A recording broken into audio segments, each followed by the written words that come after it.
There we are. There we are. All right. All right. All right. Greetings. Good evening. Try something a little different tonight. It's time to flip the script, change it up, get our heads in a little different headspace. Join us tonight for Bible Jeopardy with your host, Brad Trebek. Or something like that.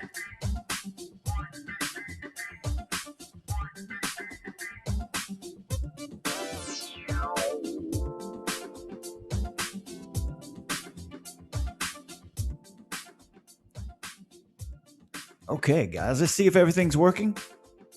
Got some... As usual, I'll have to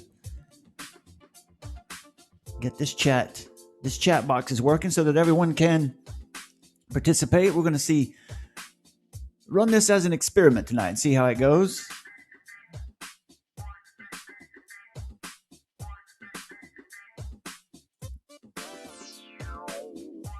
All right. Now we should see the chat appear. Right there it is. All right. I see some people. I know Seth the Saxon's in there. I see Kobe Brewster. Free the captives. Good to see everybody.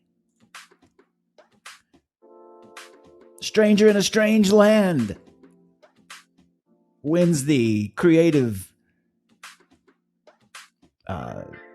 name for the night so far. And there's Nana PP, Natasha. Good to see everybody. All right, let's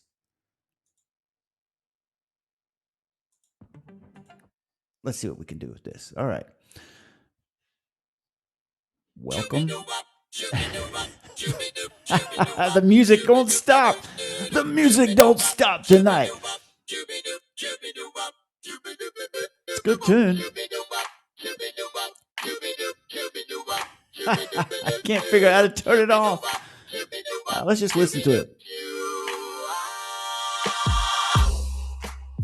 All right. I think we'll just listen to that for a few minutes until we can make sure that the chat's working. Let's go over here to the Bible trivia page. See there, the chat's not working over there. Let's make sure that's going.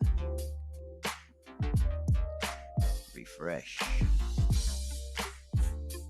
Hey, there we go. All right. As nice as that sounds, we'll exit for now. Okay. All right. As the chat fills up a little bit, I'll give some folks a chance to get in. We're going to do a little something tonight, a little Bible trivia action, some Bible Jeopardy action. We're going to do it as an experiment and see how it goes, to see if we can figure out how to do this thing live with everyone being able to participate in some way. We'll play it together tonight. You guys can... I'll just pick the category, and we'll just go with it like that. And you guys throw your answer up there. Whoever gets the answer up first, we'll play it like that for a while. We'll see how that works. So as the chat's filling up, let's go deal with some information, an article I found.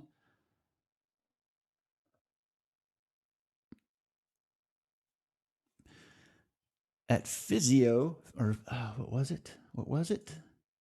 Phys.org, phys.org. It's actually an article that's a syndicated article that's out all over the place. So we're going to look at this article, we'll go through and read this, and then we're going to look at the comments and just see how misguided the atheist mindset in these comments happens to be, and learn a few things before we get started on the Bible Jeopardy for the night. Okay, here's the article. Big God came after the rise of civilizations, not before, finds a study using a huge historical database. So you can see what the assumptions are in this article right off the bat.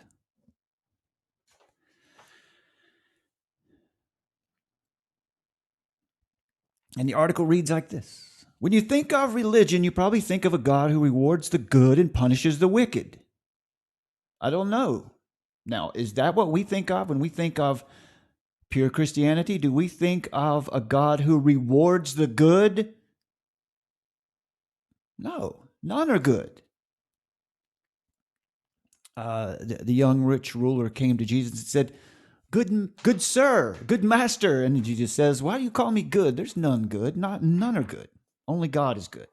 Romans 3:10 tells us that there are no good. There's none are righteous, not even one. So in the first sentence of the article, we see a problem right off the bat. That right off the bat, the thesis of this article is misguided. But let's continue, because I think they're probably trying to think of all God figures, man-made gods, that is. So it goes on to say, but the idea of morally concerned gods is by no means universal. Social scientists have long known that small-scale traditional societies, the kind missionaries used to dismiss as pagan, envisaged a spirit world that cared little about the morality of human behavior.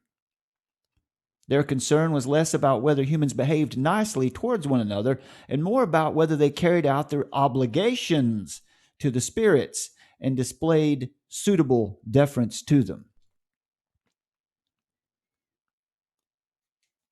And that's right. That's how these pagan civilizations, because we call them pagan because that's how they behave.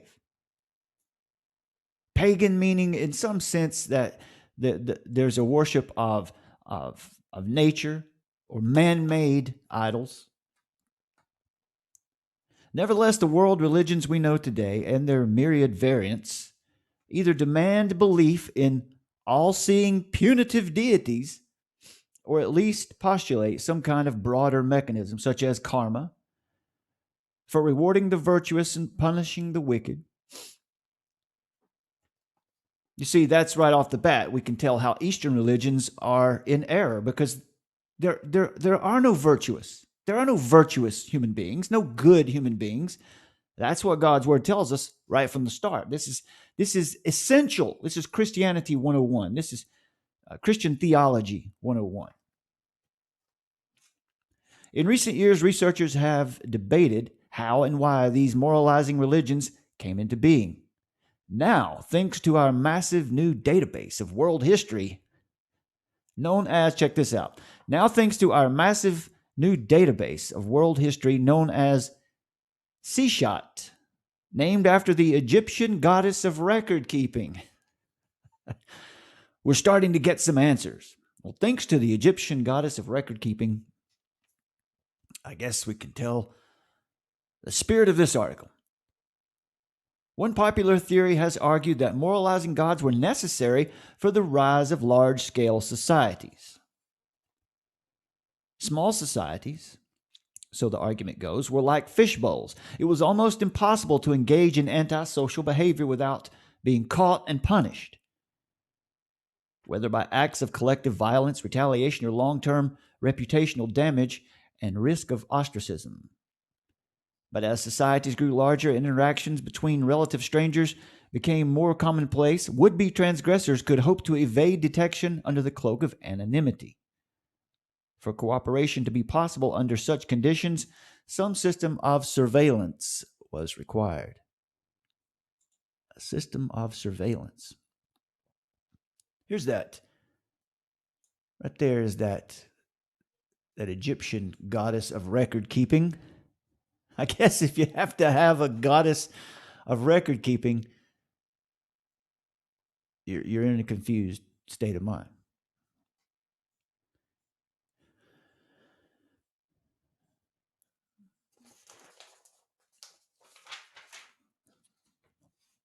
What better to come up with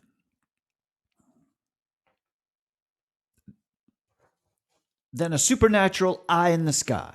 A God who can see inside people's minds and issue punishments and rewards accordingly. Believing in such a God might make people think twice about stealing or reneging on deals, even in relatively anonymous interactions. Maybe it would also increase trust among traders. If you believe that I believe in an omniscient, moralizing deity, you might be more likely to do business with me than somebody whose religiosity is unknown to you. Simply wearing insignia such as body markings or jewelry alluding to belief in such a God might have helped ambitious people to prosper and garner popularity as society grew larger and more complex. And nothing has changed. Nothing has changed. Don't we see plenty of people wearing a mask? Let's just say a mask of Christianity today to try to get some sort of favor. A politician. Politicians do that regularly. They do that. It's called pandering. Nevertheless, let's keep up with this here.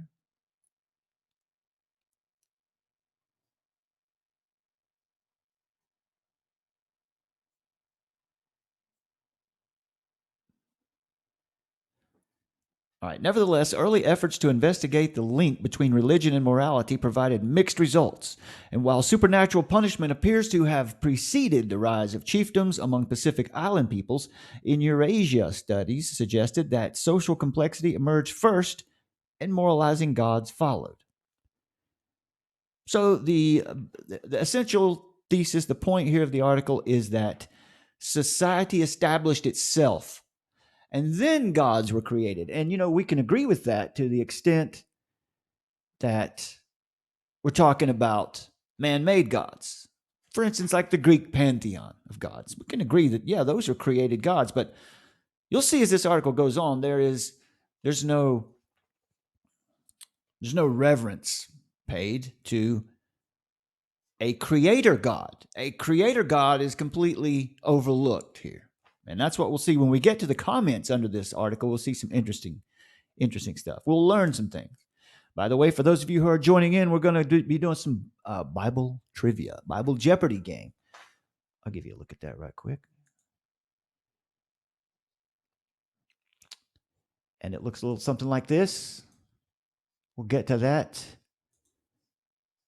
in just a bit.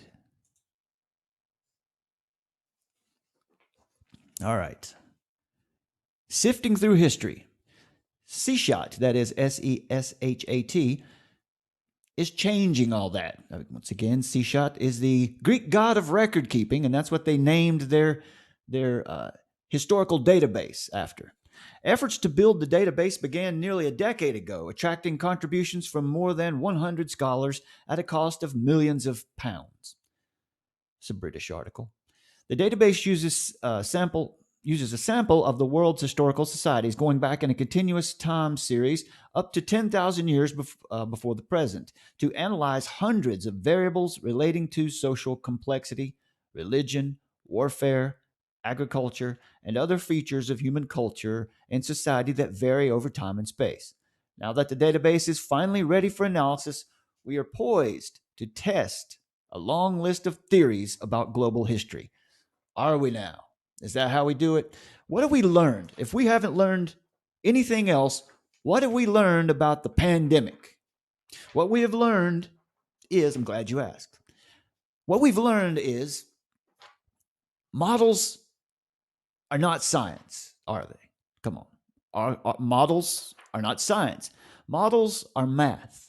And math is not science, and science is not math. And when you rely on models and treat them as science, you often err. That's what we see with the technocrats today. We see a deference to models rather than science, and definitely rather than anything spiritual. So once again, we see here this article is they're going to rely on models created from data that can't be complete. But they're going to rely on these models to go ahead and try to understand, or make the case anyway, that gods were a creation of man. Gods definitely were. These pantheon of gods that we see throughout the civilizations are definitely a creation of man. But there is a creator. This is often overlooked in studies like this, that That what natural theology, apologists who take a classical approach in natural theology, the argument is we don't insert God where we don't know. That's the God of the gaps argument. No, we don't do that. We study our environment, our world. We use science in order to find God. That way, we don't insert God where we don't know the answer. We study what we do know about the universe. And when you do that, you can't help but see the fingerprints of a creator. One of the earliest questions we're testing is whether morally concerned deities drove the rise of complex societies. We analyzed data on 414 societies from 30 world regions using 51 measures of social complexity and 4 measures of supernatural enforcement of moral norms to get to the bottom of the matter.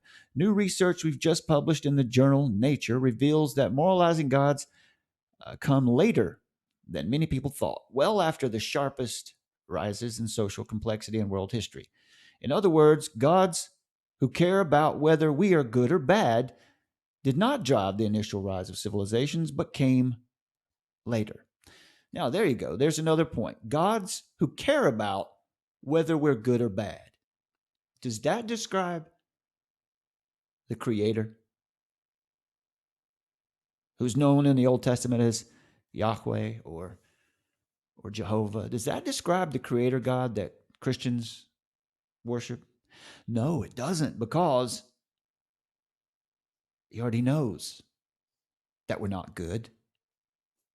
That's theology, Christian theology 101. It goes on to say, as part of our research, we created a map of where big gods appeared around the world. In the map below, the size, let's see, where is that map? I can show you. I can get that map up here for you.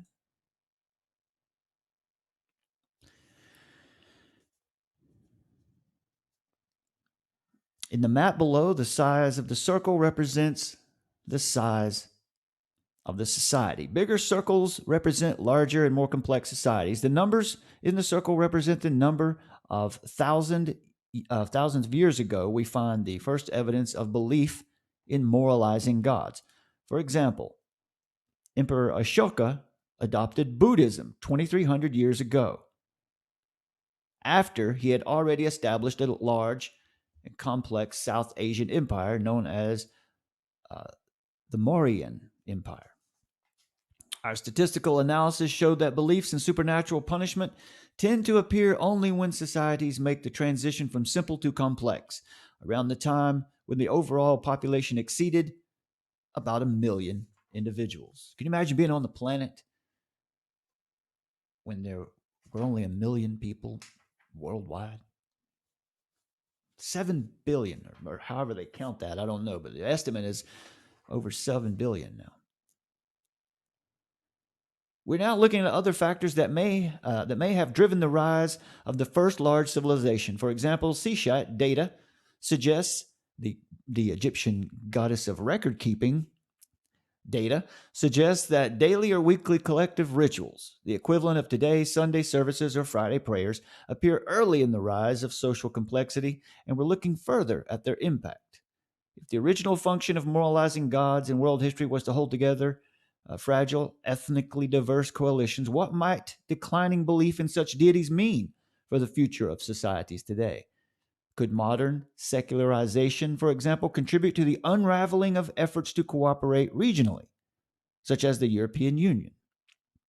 If beliefs in big gods decline, what will that mean for cooperation across ethnic groups in the face of migration, warfare, or the spread of xenophobia? Can the functions of moralizing gods simply be replaced by other forms of surveillance? If this database cannot provide easy answers to all these questions, it could provide a more reliable way of estimating the probabilities of different futures. All right, so there's the foundation. Now, let's get to the good stuff. Let's get to the good part here, which is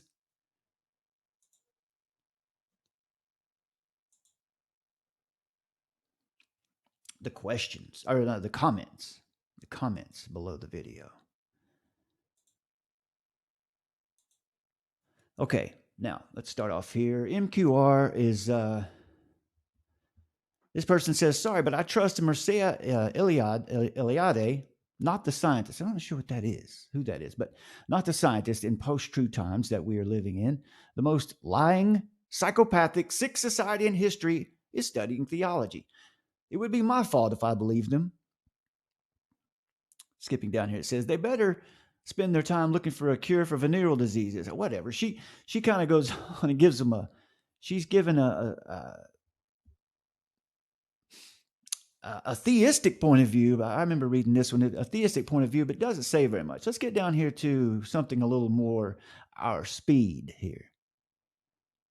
Miss Quoth here says, I would posit that whether something is sacred or ordinary or profane comes from not the object or the thing itself, but from the perspective of the viewer. All right, well, that is one opinion. The Ghost of Otto, 1923, says that about a century ago, people started digging around in the desert to actually find out whether there was any evidence for the stories told in the holy books. Many of these people were very religious indeed. Is that true? Were the archaeologists that started digging around the desert very religious? So there's a claim.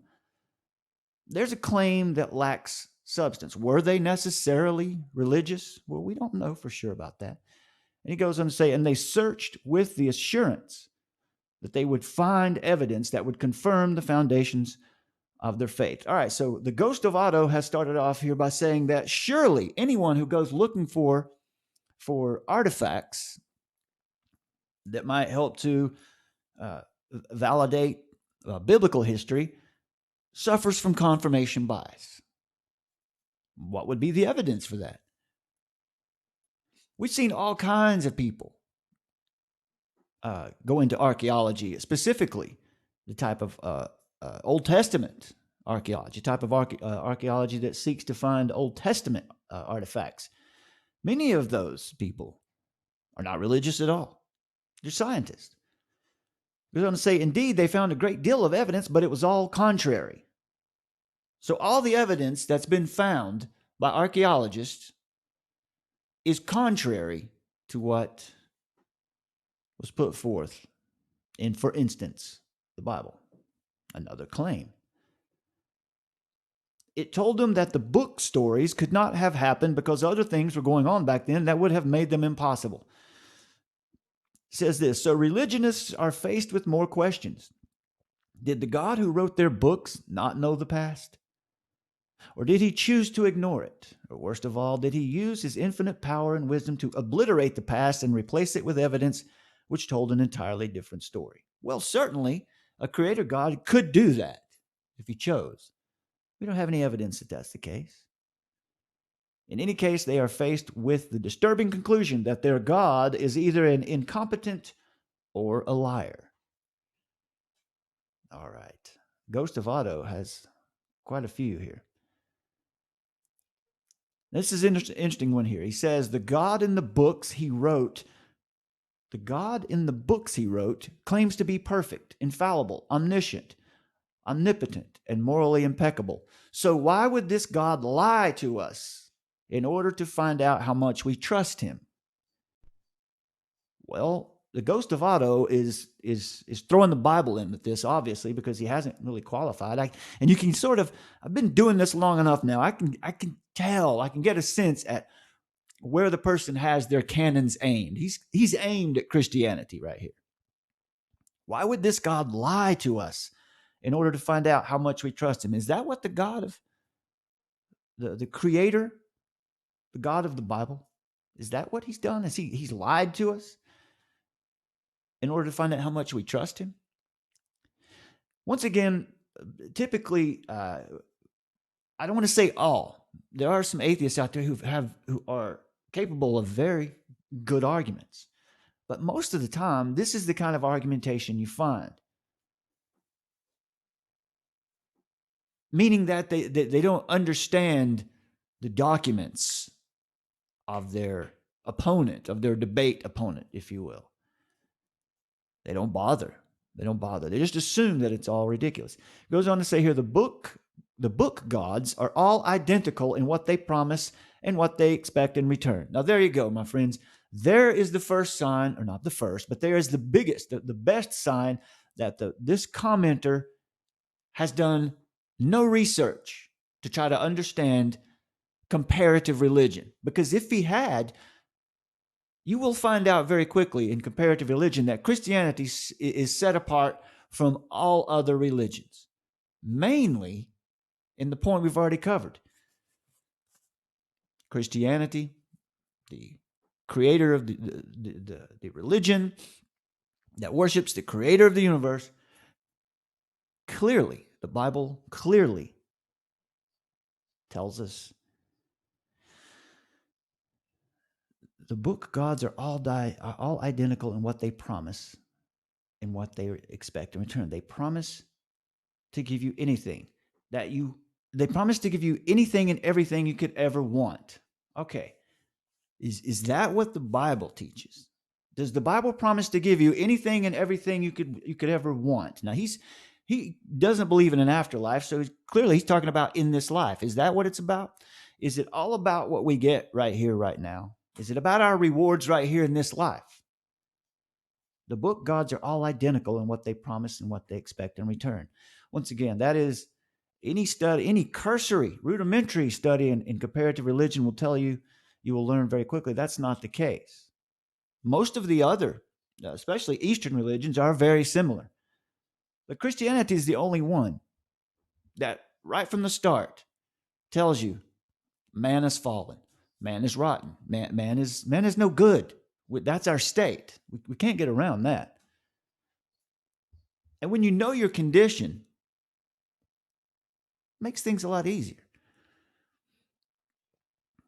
In return, you have to accept the fact that anyone who does not believe in God is intrinsically dishonest, immoral, and untrustworthy, and you are obligated to treat them accordingly.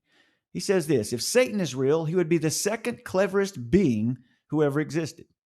Would we expect him to present himself as a scary red devil with horns and a forked tongue? Or as the most peaceful, loving, merciful creature imaginable? Excellent point. Willing to grant all our wishes and have us live in paradise forever. We would only accept his holy edicts of bigotry and ignorance. See, here we have the confusing of the creator with the adversary.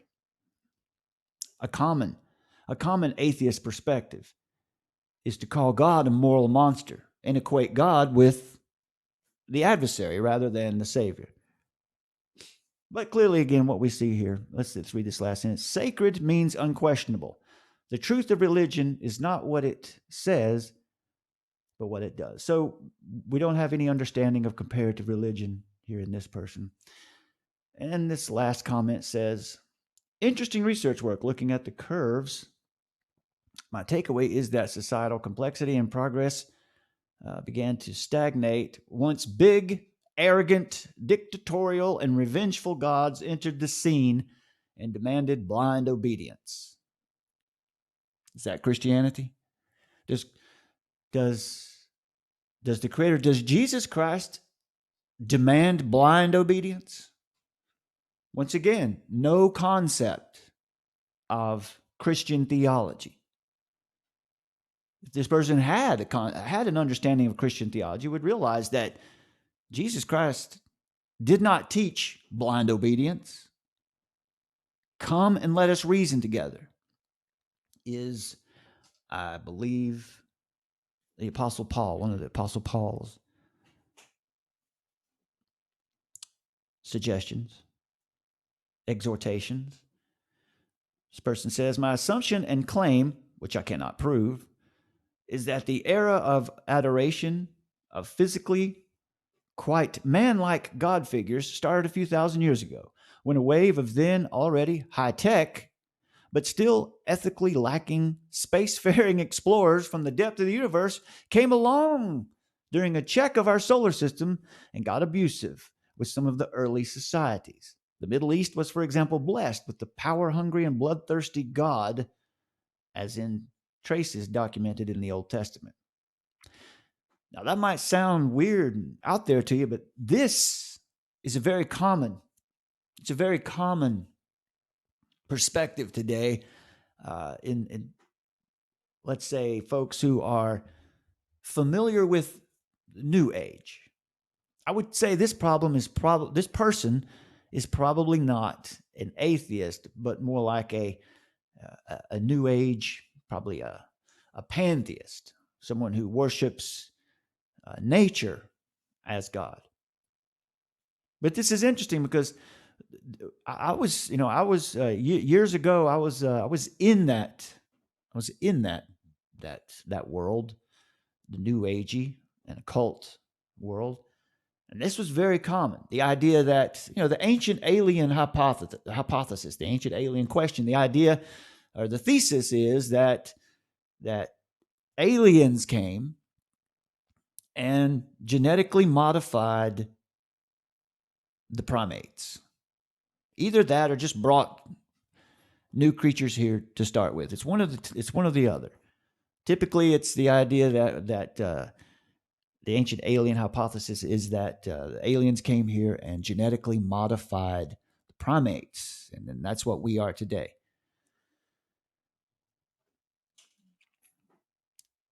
I think it takes a lot more faith to believe that than it does to put your faith in a creator and trust his word that he's given to us.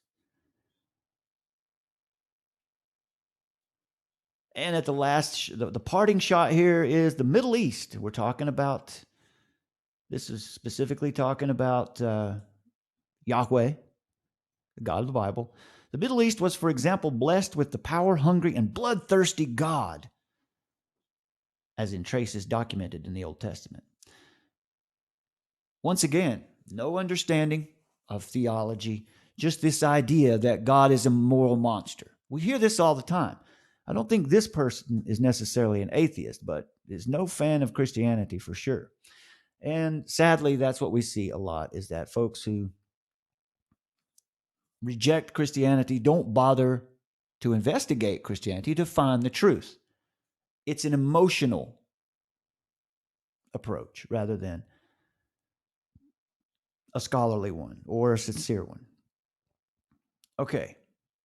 So there's that. I thought I wanted to get some straight apologetics out there again. I haven't done that in a while. So this was a decent article to get our minds working in that framework once again.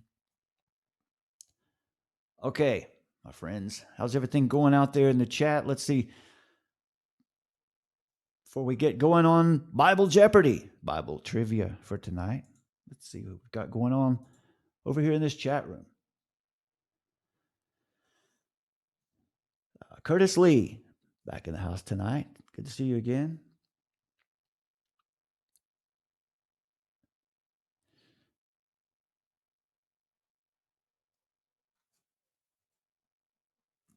All right, folks, we got 8 or 10 folks hanging out with us tonight. Let's get started here and see what we can do with this Bible trivia. There we go. Now, everybody can see their responses up here. I probably need to reduce that text size just a bit. Yeah, that'll work. Okay. Now, let me get my trivia up here. Okay.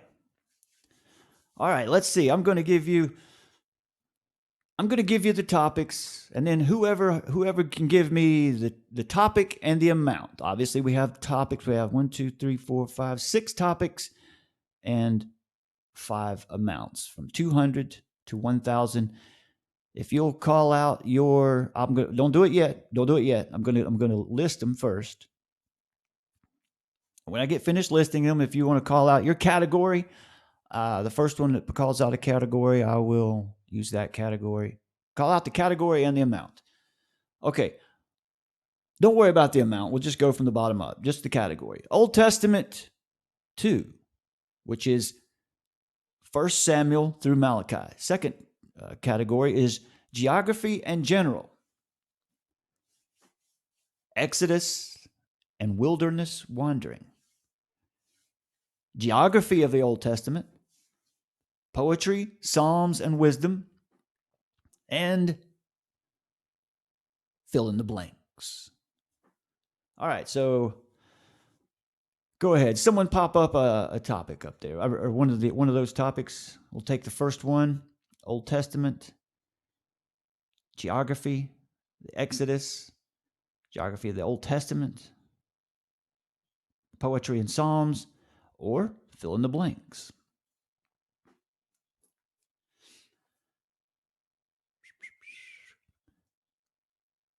There's Clarissa in the chat. Good to see you again. Fill in the blanks, says Natasha. All right, there we go. Fill in the blanks. We'll start here with 200. Fill in the blanks for 200. Now, what we want to do is throw that answer up there if you know it. Fill in the blanks. Quote, "Thou art blank, O Lord, to receive glory and honor and power. For thou hast created all things, and for thy blank they are and were created." There on the screen are your options. Thou art blank, O Lord, to receive glory and honor and power. Thou hast created all things, and for thy blank they are and were created. Let's go with, we'll go 1, 2, 3, or 4.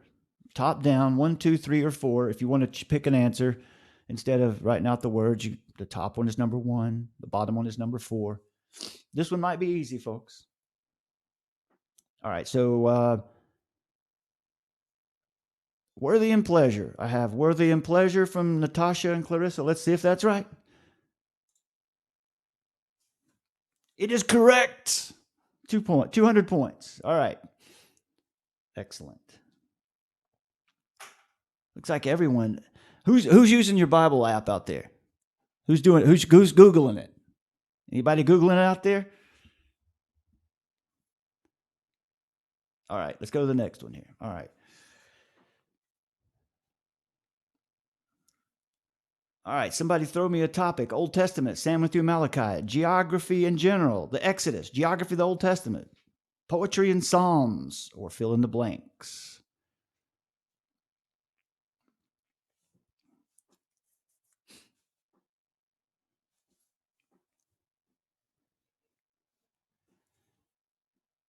I think we're going to have some music in the background for this function. All right, folks, let's get a category. I know there's a little bit of a delay in the chat from when I speak and the amount of time it takes you guys. Okay, Old Testament, 1 Samuel through Malachi for 200. Who dreamed that the sun and the moon and 11 stars bow down to him? You can answer with 1, 2, 3, or 4, or you can give the word. Who dreamed that the sun and the moon and 11 stars bowed down to him?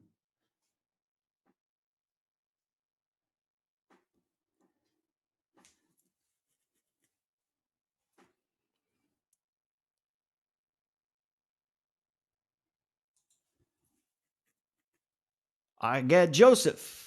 There goes Natasha again with Joseph. And it is correct. We're 2 for 2. We got a smart room in here tonight. All right, bear with me for a second, folks. I'm going to get some light music in the background for us here so that these pauses are not quite so much dead air.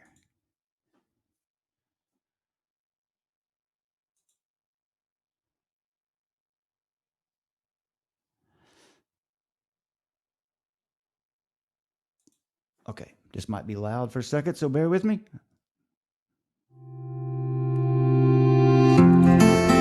Oh, wow, that was loud.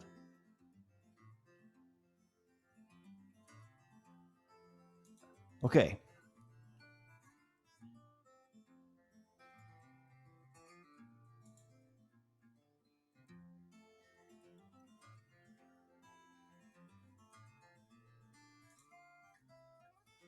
Okay, folks in the chat, let me know what the volume in that music is like. I just want it to be low in the background. It's hard for me sometimes to tell what it sounds like out in the real world out there. All right, so we've got 2 for 2.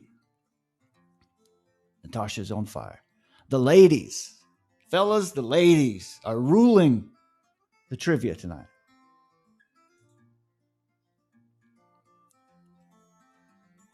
All right, guys, how's that music? Is it too loud or is it just in the background? Sounds good. Natasha says it sounds good.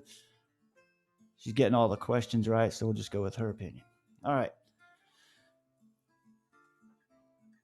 All right, anybody want to throw out a topic? Old Testament 2, geography in general, Exodus and wilderness wandering, geography of the Old Testament, poetry, Psalms and wisdom. Fill in the blanks. That fill in the blanks is pretty hard. I see Edu. Greetings, my brother. Good to see you. Edu or Edu. I'm not sure how to pronounce that yet. It's a new word. It's a new word for me. Exodus is the category.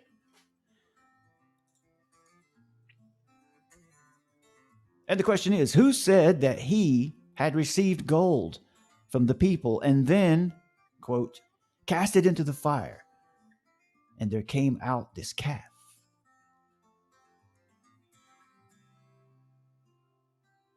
Who said he received gold from the people and then cast it into the fire, and there came out this calf?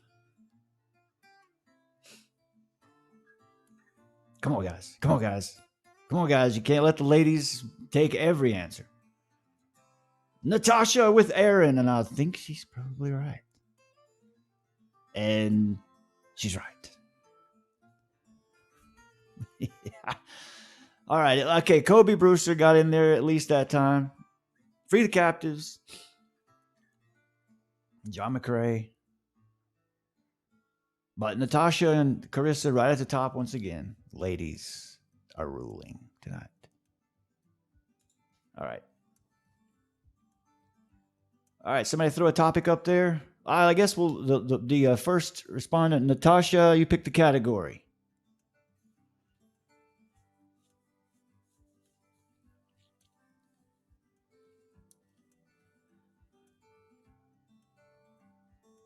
Eddie almost said Moses. Would have been his brother.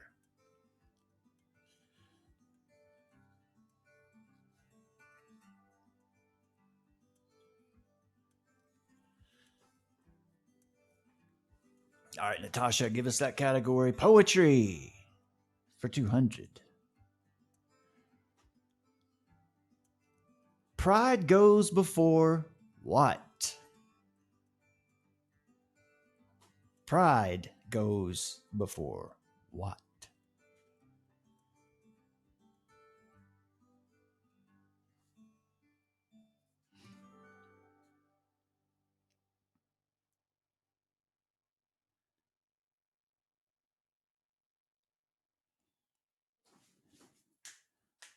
Well, this delay is pretty long. Natasha says the fall. That's not an option. Destruction, wisdom, love, prudence, pride goes before. I mean, you're on the right track. John McCrae with destruction.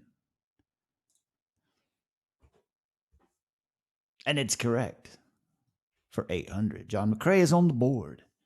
I think the next time I do this, I'll try to figure out a way that we can have a scoreboard up here. That would be nice, wouldn't it?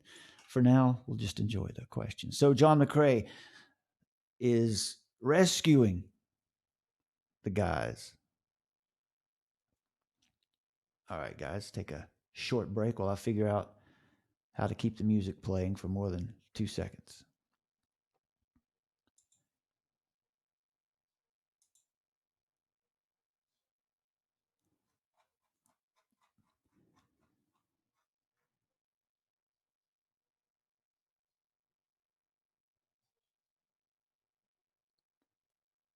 Mm.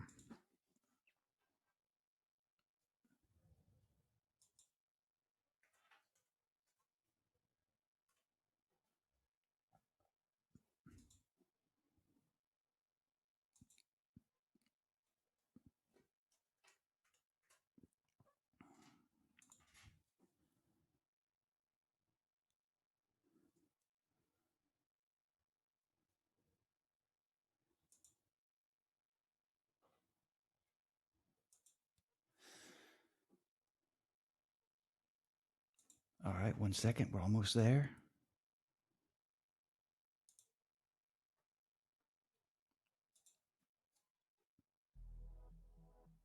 Okay, there we go. All right, here we go. Here come the topics. Who got that last question? John McCrae. John McCrae, pick the category. John McCrae, it's your category.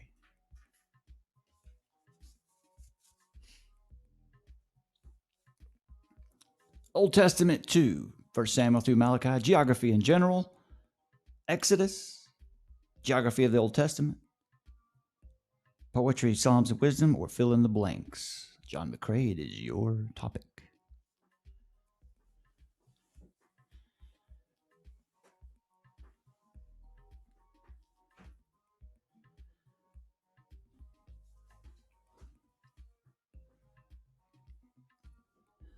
Yeah, I guess so. Free the Captives is talking about what if your internet's slow? That would be that'd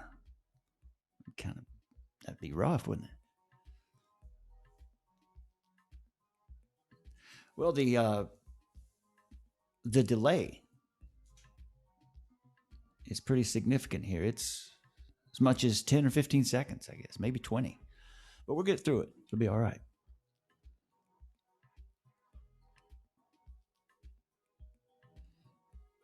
John McCrae says geography.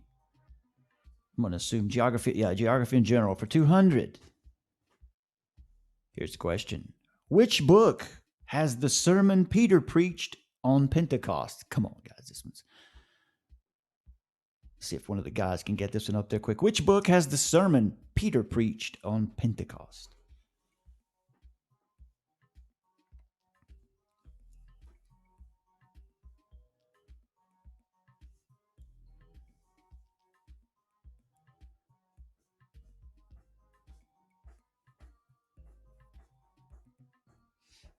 Carissa gives us Acts.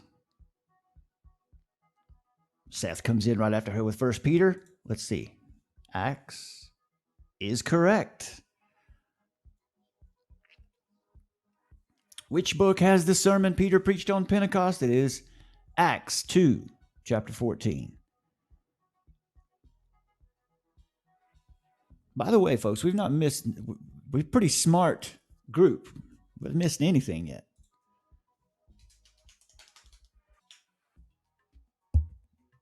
Okay. Carissa, it is your category. Old Testament 2, which is 1 Samuel through Malachi. Geography in general, Exodus. Geography of the Old Testament. Poetry, Psalms, and wisdom. Or fill in the blanks. I see folks are shying away from the fill in the blanks category. It's a little bit tough.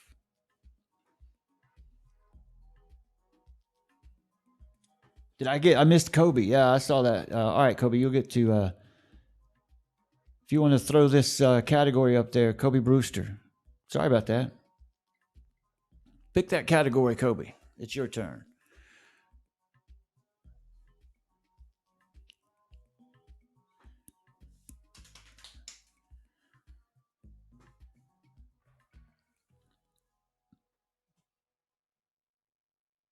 Is Kobe going to go deep? Is he going to go deep into Samuel through Malachi?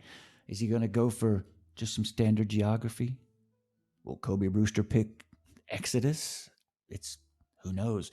I think Kobe Brewster I figured it was poetry. Poetry, yes. I should have known. Poetry.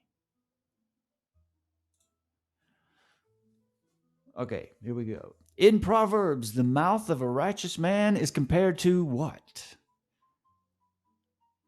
In Proverbs, the mouth of a righteous man is compared to what? A horn of truth, a golden jar, a crown of silver, a well of life.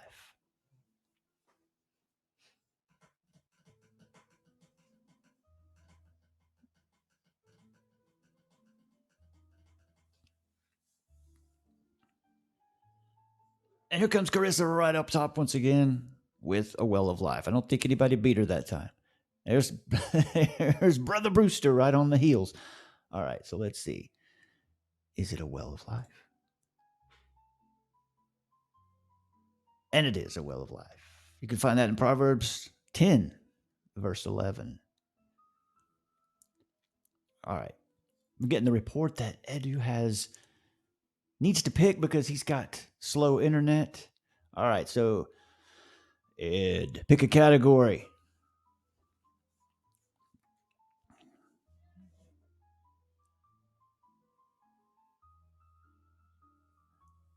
All right, Edu, it is your category, my man. Take one. She's been running the board tonight, so we'll spread the wealth.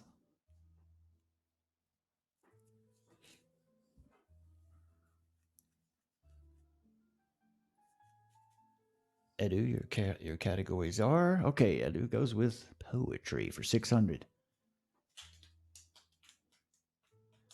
All right, what did I click on? All right, okay, we'll have to go with this one, I guess, because I don't know if I clicked on poetry or fill in the blank, but we got to fill in the blank. So here we go. A blank is the life of flesh, but blank the rottenness of the bones.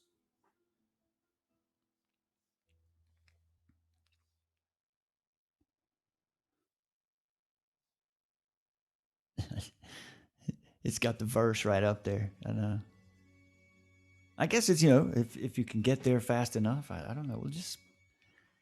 Wouldn't be that hard just to go right to the verse, would it? I guess it might depend on the translation you're using too. A blank is the life of flesh, but blank the rottenness of the bones. There's Natasha Carissa with word well spoken wrath. Word well spoken wrath. Anyone beat Carissa that time? I got Kobe with sound heart and envy. Curtis with sound heart and envy. Seth the Saxon with word well spoken. Edu with sound heart and envy.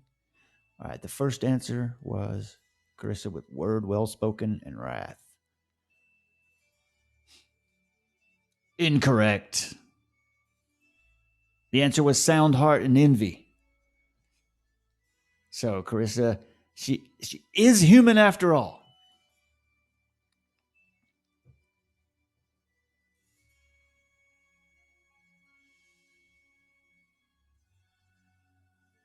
All right, let's get to the next one. Let's go Seth the Saxon. Pick this category. Old Testament 2, 1 Samuel through Malachi. Geography in general, Exodus and wilderness wandering.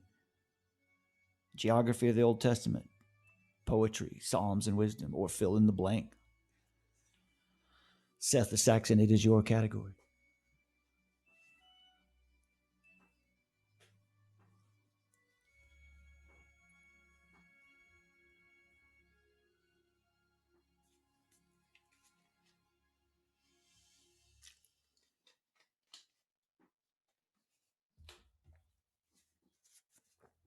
And Seth goes with Exodus and wilderness wandering for 400.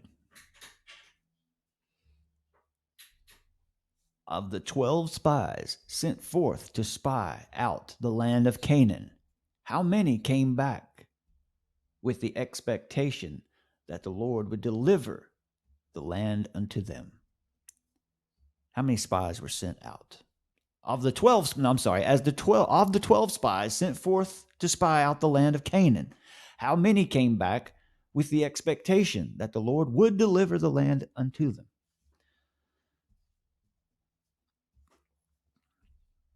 That's a tough one. I think that might be a tough one. That's deep. Kobe Brewster with 2. See Kobe, Carissa, Seth with 2. Natasha says 4. The answer is 2. Those who said 2 are correct.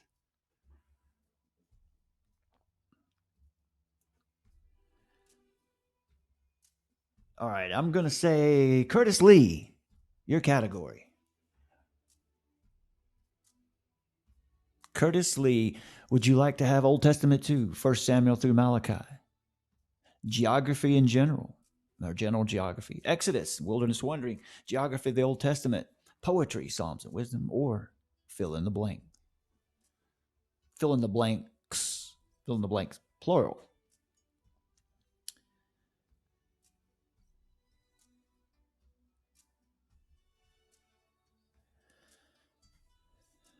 Yeah, one thing I've learned, Curtis, about praying for patience, you have to be careful about praying for patience, because when you pray for patience, you tend to be presented with opportunities to be patient. So be careful with that one. Curtis Lee says geography.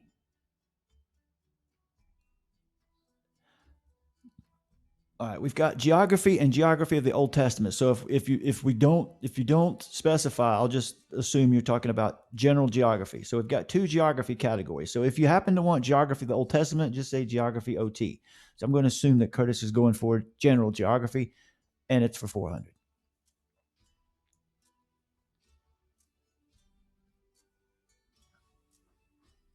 Where was Abraham born?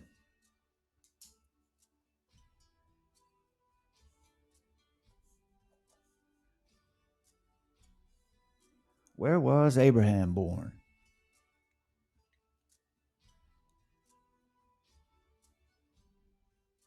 Curtis wanted Geo of OT, but we've already got the question now. Where was Abraham born?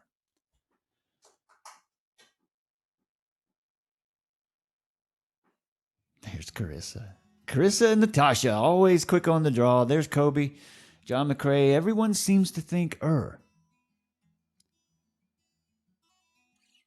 Robert Taylor. This game is at Christianity.com, and it is called Bible Jeopardy. So let's see, is this answer correct? I'll put this link in the chat in just a second here. And that answer is correct. Abraham was born in Ur.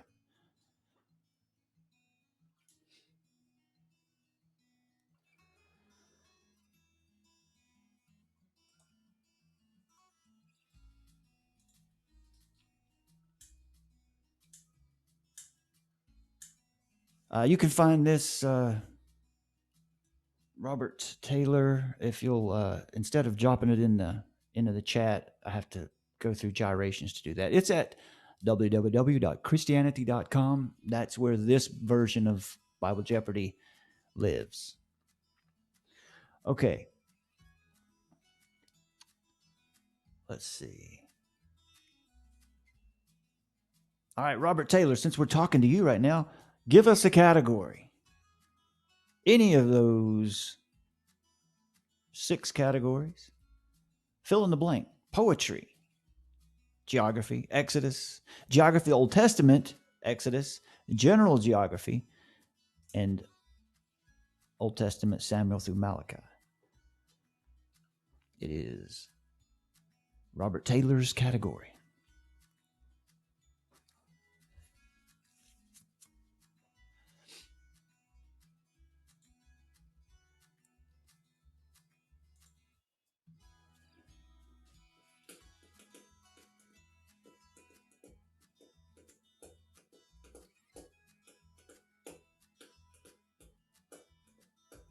Robert Taylor goes for the tough one. Fill in the blanks. All right, here we go. Okay, fill in the blanks. From Psalm 92. Don't use your app. This is King James Version. Use your brain or just guess. But my horn shall thou exalt like the horn of an blank. I shall be anointed with fresh oil. But my horn shalt thou exalt like the horn of an blank. I shall be anointed with fresh oil. It's a unicorn, a buck, an antelope, or an elk.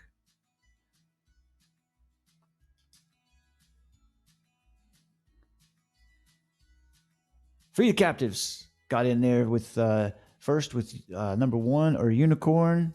And there comes Carissa right behind him. Kobe. Curtis Lee says elk. Is it unicorn? It is unicorn. So far, folks, we've only missed one. Pretty good.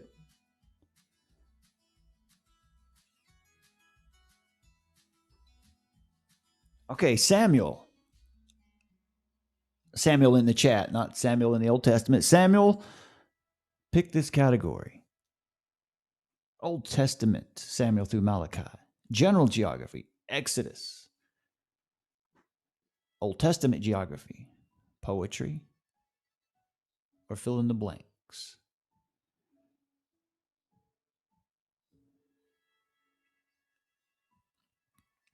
Your category, Samuel.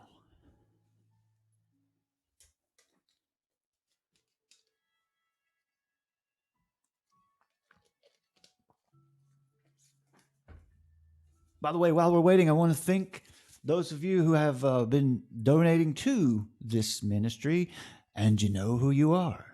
And it's really helpful because uh, there are actually some monthly expenses to keep things going, to keep the videos going. So thank you very much, folks. Appreciate it very much. And if you're interested in donating anything at all to the ministry, you can find that information in the description of the video. It's paypal.me/Brad S. Ward. Samuel says Old Testament 2, 1 Samuel through Malachi for $400. Which queen was deposed because she refused the summons of Xerxes? Which queen was deposed because she refused the summons of Xerxes? Was it Vashti, Esther, Jezebel, or Sheba?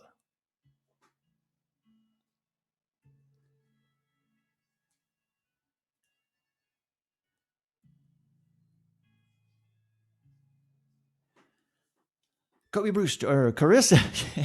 She's quick on the draw, man. Guys, you can't beat her. She's too fast.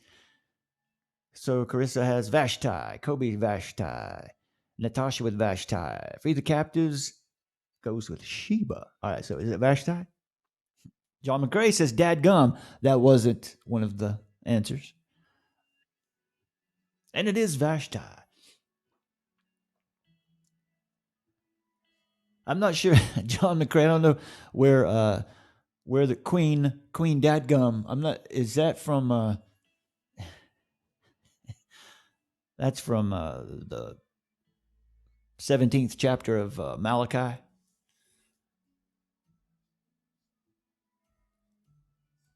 All right, so it is Vashti.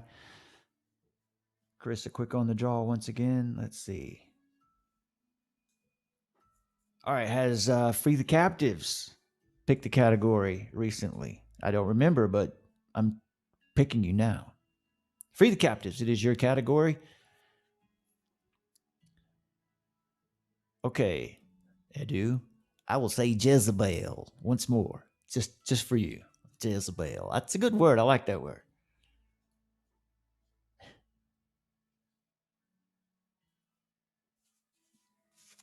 The category belongs to Free the Captives. Someone that we fully expect to get this answer first.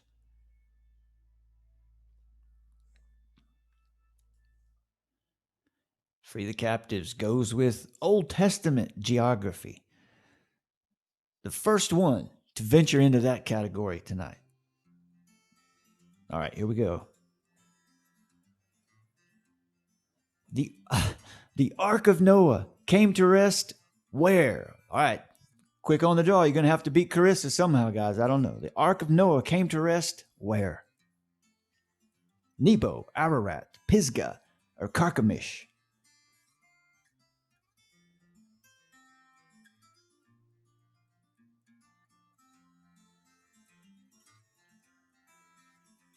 Natasha, talking about the last answer, says, interesting, it was Vashti pride that caused the king to disdain her, and it was the humbleness of Hadassah, or Esther, heart that appealed to him. Okay, we got some answers coming in here. Natasha says, no clue. Free the Captive says, Ararat. Geo Sky, hey, there's a new name. Good to see you in here. She says, Ararat. Everyone said Ararat. Kobe Brewster throws in a Pisgah. Natasha says Carchemish. The first answer was Ararat. Mount Ararat. You can find that. That's correct. And you can find that in Genesis 8, verse 4. We're still cruising, folks. We still have only missed one. Okay, who's the new person in here in the chat? Geo Sky, welcome to the game. You pick a category. Your categories are Old Testament 2, which means Samuel through Malachi, general geography, Exodus, Old Testament geography, poetry, Psalms and wisdom, or fill in the blanks. Geo Sky, it is your category.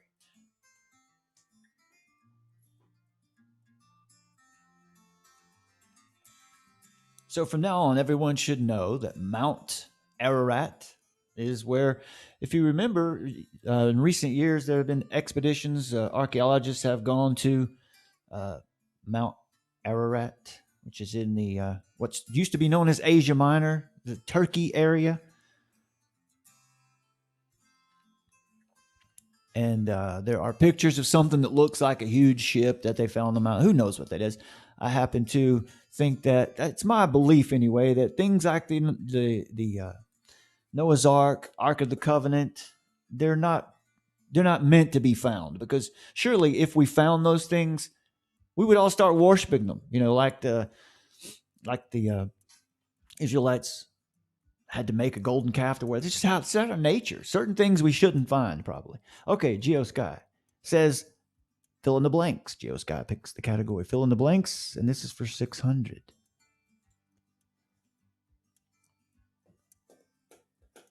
Fill in the blanks. During the time of Malachi, the Israelites thought that serving God was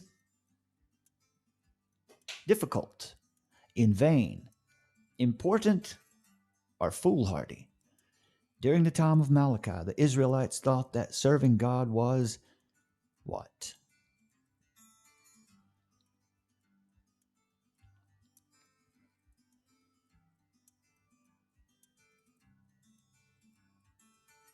Malachi, there's...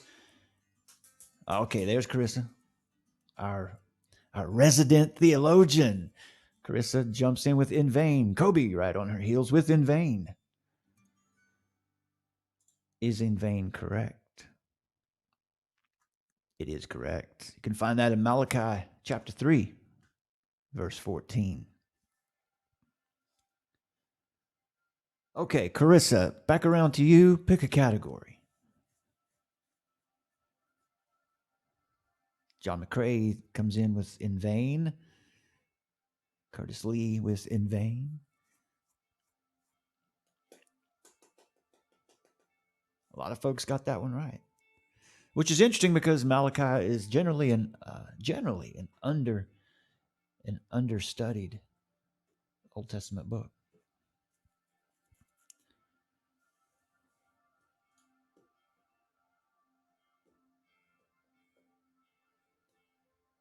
Carissa says Old Testament 2, 1 Samuel through Malachi,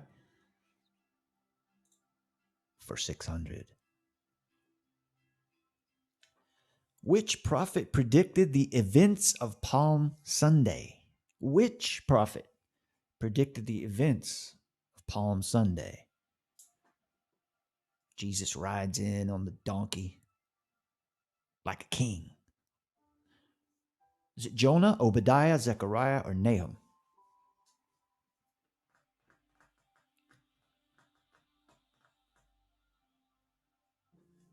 Some of you folks might recognize some of this background music. This is some of the music that I use in the little short films that I make. This is what some of the expenses, monthly expenses are music like this that I can use in videos, which is copyright free. So we don't get our videos, taken down or demonetized or whatever. Kobe Brewster says Zechariah. Jumps in quick with Zechariah. John McCrae also says Zechariah. Carissa, Zechariah. Edu says Zach. Zach from Saved by the Bell. Okay, Zechariah.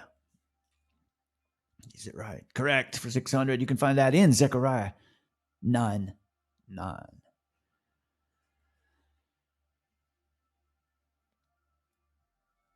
All right. It's time for Edu. Edu, roll with the category.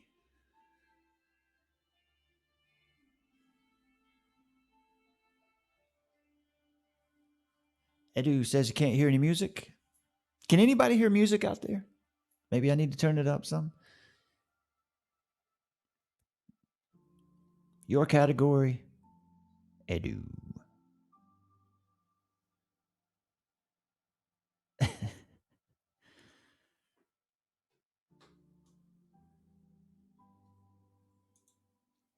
How's that volume on that music, folks? Are you getting anything?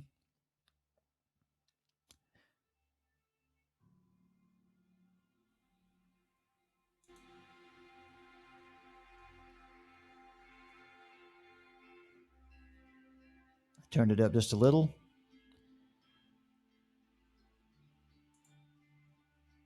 Edu is a thoughtful man. He's going to go with poetry once again. Sensitive, thoughtful. For 800.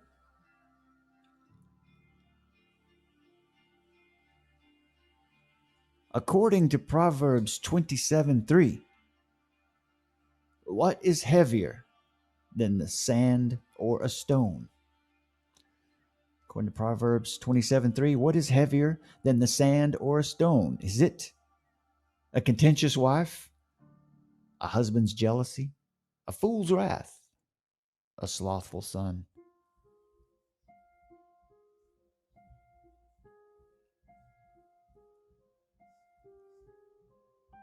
Nobody can hear music. John McCrae says really low. All right, so I've turned the volume up on the music just a little bit, so if you guys can hear it now, it should be low. It should just be background. Edu jumps in quick with a fool's wrath. I think he means a fool's wrath, so we'll go with that one. Other answers are Kobe with a slightly son, Carissa with a fool's wrath. A fool's wrath is, it is correct. It is correct.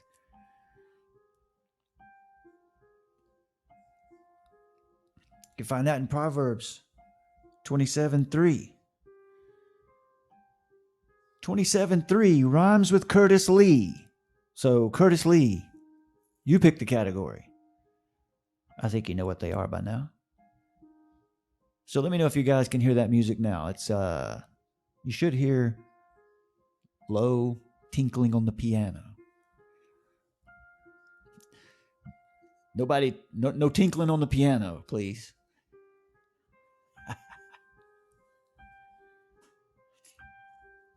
Curtis Lee, it's your topic.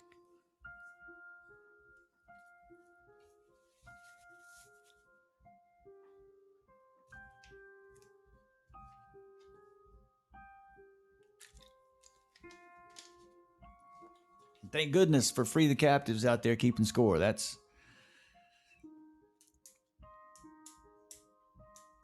okay, good. Natasha says that the music, I assume, she says, sounds good, Brad. I assume you mean the music.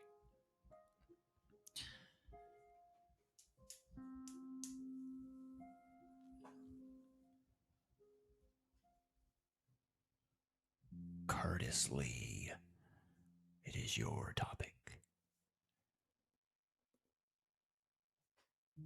Curtis Lee is out there looking through the whole Bible. He's going to find his answer, and then he's going to call the topic from the answer that he finds. He's going to try to do it. He's going to try to work something.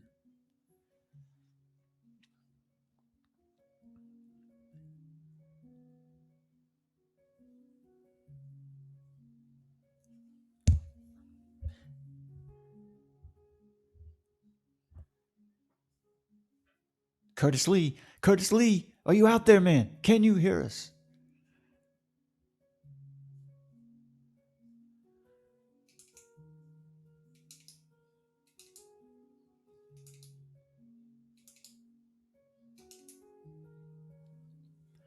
All right. Okay, Natasha, Pick a category, Natasha. I will come back to Curtis Lee. Curtis Lee stepped out to get a frosty beverage. So, Natasha, give us a category.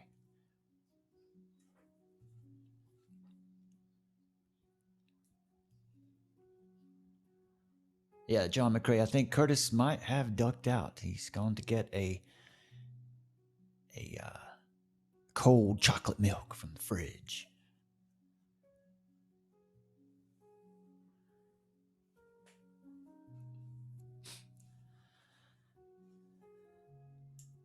Everyone here is awesome, says Edu, and that includes Carissa.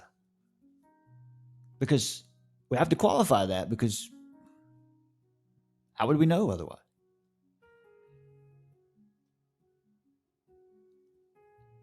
Okay, Natasha, it's your category.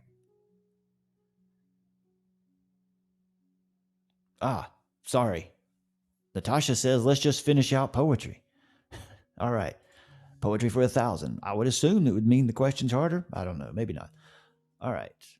Poetry. It is an honor for a man to cease from blank, but every fool will be blank. It is an honor for a man to cease from blank, but every fool will be blank. Sorrows and troubled, vanity and punished, strife and meddling, or anger and raging. You're welcome, GeoSky. I thought this might be fun. We'll try to figure out how to make this a little more, a little more interactive.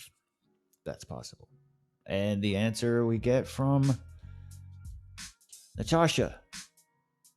I don't see anybody else with an answer, so Natasha's at the top with number 3, which is strife and meddling. Carissa thinks it's vanity and punished. Edu goes with strife and meddling. Free the captives, vanity and punished. All right. Natasha says strife and meddling. She hit it first. But she is correct. You can find that in Proverbs chapter 20, verse 3. It is an honor for a man to cease from strife, but every fool will be meddling.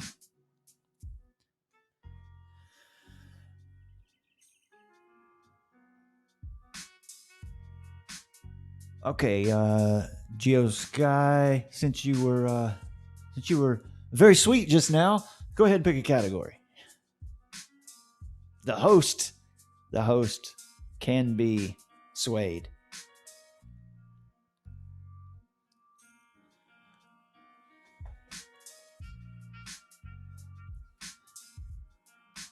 We've still only missed one.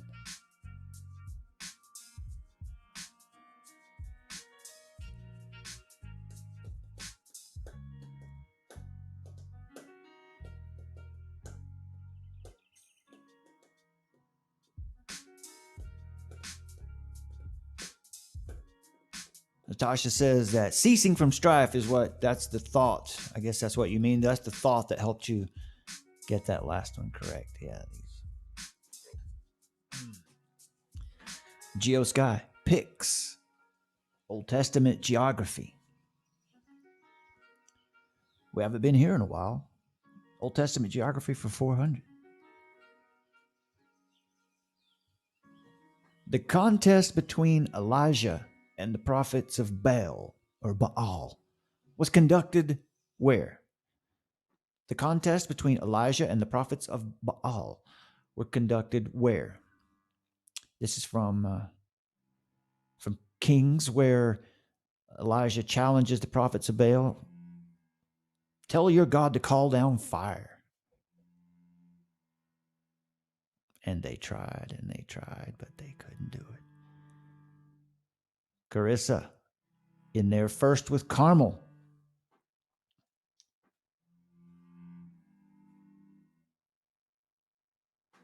Edu says Rama. John McCrae says Carmel. Kobe with Carmel. All right, so Carissa was up first with Carmel. Carmel is correct. You can find that in 1 Kings chapter 18, verse 19. The contest between Elijah and the prophets of Baal, or in English, Baal, was conducted in Carmel, or Carmel, but I prefer Carmel.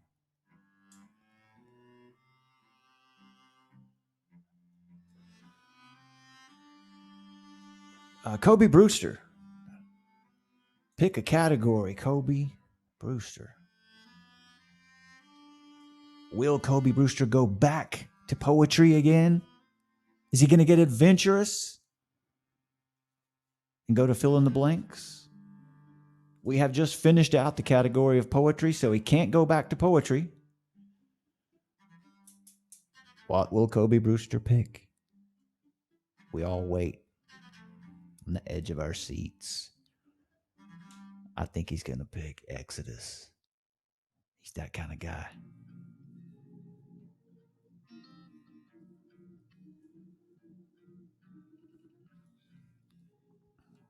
Kobe Brewster goes Exodus. I can read minds sometimes. Okay. What priest took a javelin and killed a woman with it? What priest took a javelin and killed a woman with it?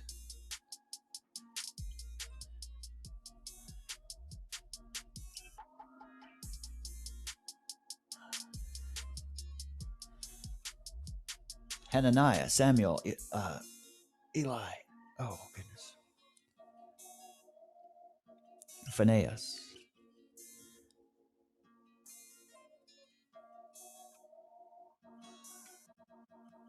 Carissa. Phinehas. Kobe Phinehas. John McCrae, Eli. We have a consensus. And we also have Carissa in there. And the answer is Phinehas. You can find that in Numbers chapter 25, verses 7 through 8.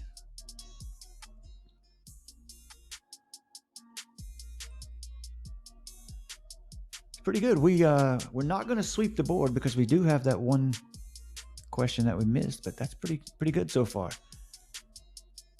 Next category. Let's see.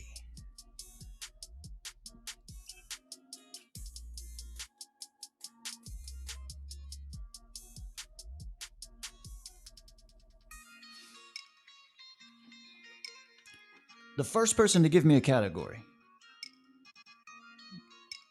First person to throw a category up there is what we'll use.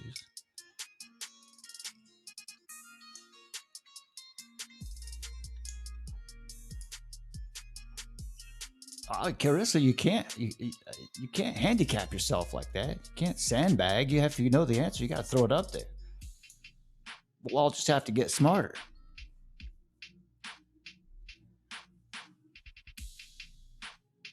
Natasha picks Exodus. All right, Exodus for 800. Who offered strange fire in their censers before God and were killed as a result of their sin? Who offered strange fire in their censers before God and were killed as a result of their sin? Korah and Abiram, Nadab and Abihu, Ithamar and Eleazar, Aaron and Eli.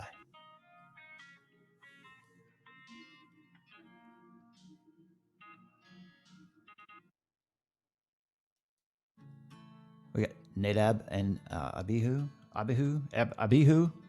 I don't like that. I get that. It's hard for me to say that one for some reason.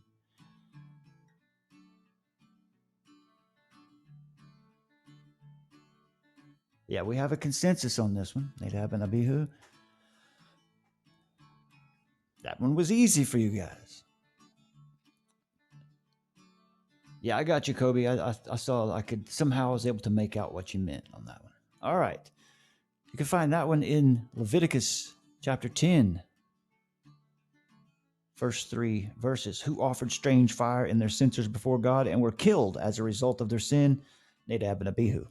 All right. All right. First person to throw up a category.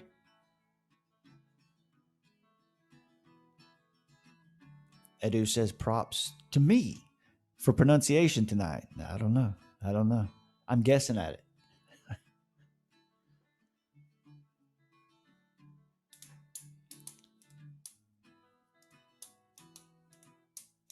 Anybody throws up a topic? First person to get a topic up there.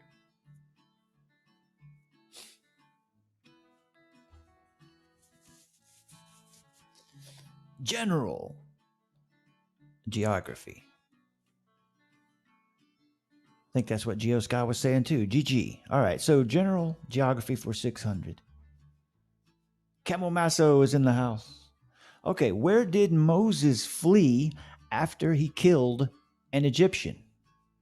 Where did Moses flee after he killed an Egyptian? Was it Canaan, Goshen, Midian, or Libya?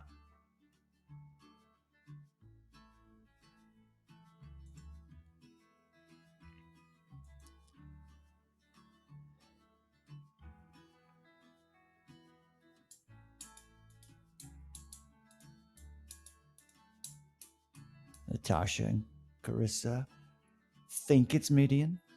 John McCrae thinks it's Goshen. Free the Captives thinks it's Goshen.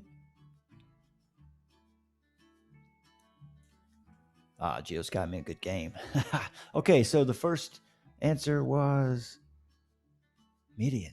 All right, ladies. Are the ladies right again? Correct. Well, the ladies have the only one we've missed tonight came from the ladies.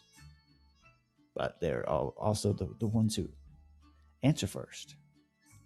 Bold enough to get that answer up there quick. All right, so where did Moses flee after he killed an Egyptian? It was Midian. Exodus 2, verse 15. Camo Masso is fresh into the chat, I think, unless you were lurking earlier. If you've just shown up, I'm going to charge you with picking the next category. Old Testament 2, Samuel through Malachi. General geography, you can pick Exodus. Geography of the Old Testament, or fill in the blanks.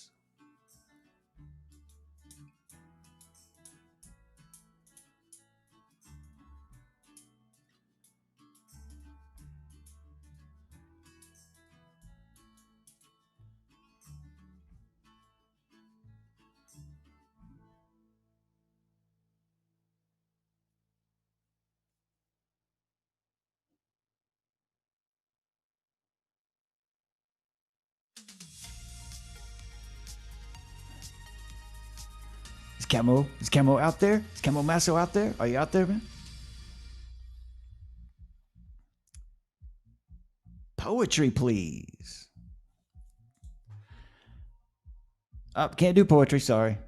Poetry is a dead category. We finished that one out. Try again, Camo Masso.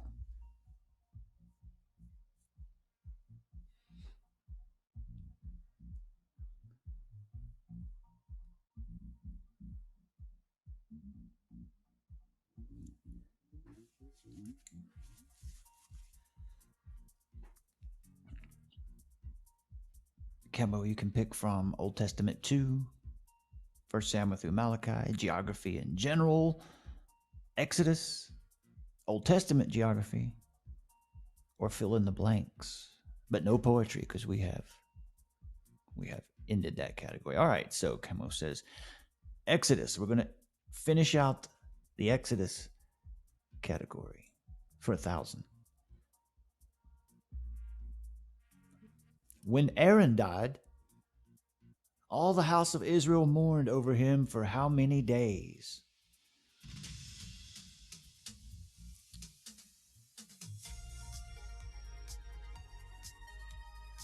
When Aaron died, all the house of Israel mourned over him for how many days?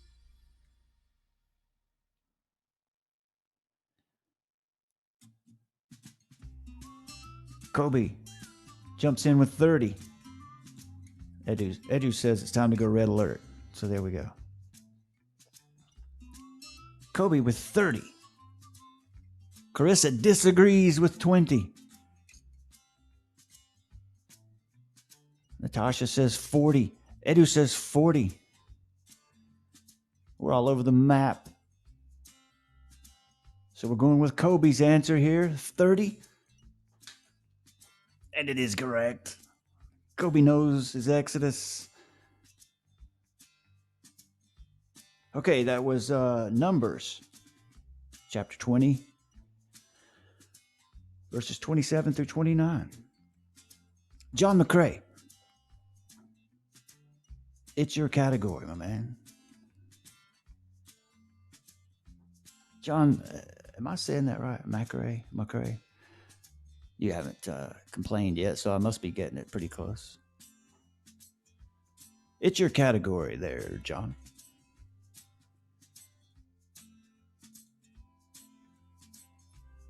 So we can go red, green, blue. All kinds of weird colors. How about that? That's kind of cool. We'll stay there. That's in between cool blue and red alert.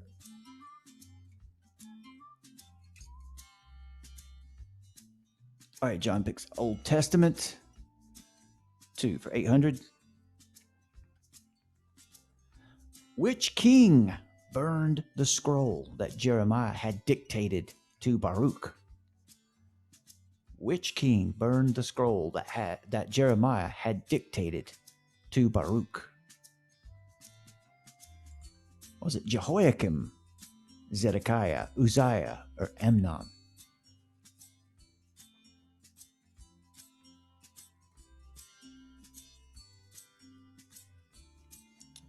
Carissa in there somehow, just instantly with Jehoiakim. Carissa must have a T1 line running into her house. Gigabit internet.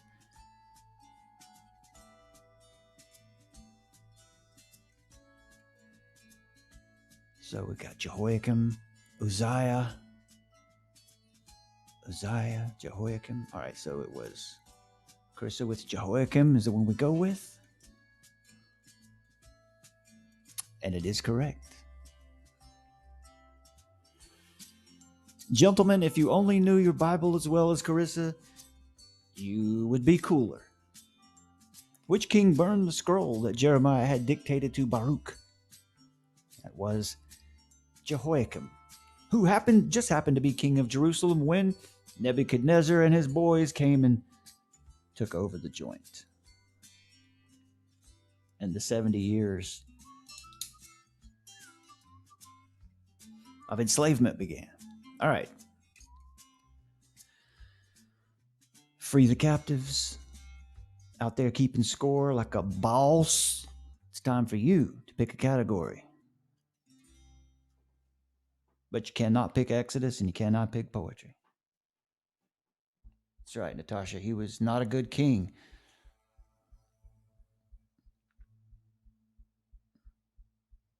Kind of like the kings we have today. Just keep running us deeper and deeper into trouble.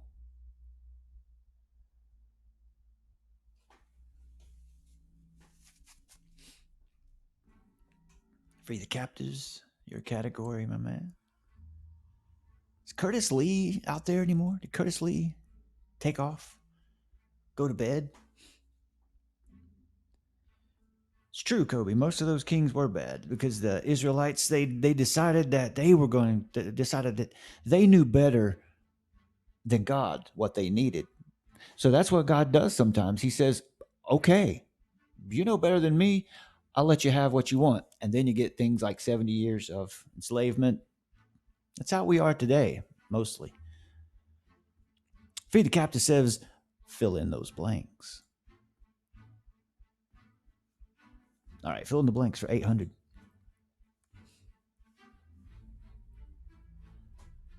Fill in the blanks. I blank you with blasting and with blank, and with hail in all the labors of your lands. Yet ye turn not to me, saith the Lord. Fill in the blanks. I blank you with blasting and with blank, and with all hail in all the labors of your hands, yet ye turn not to me, saith the Lord.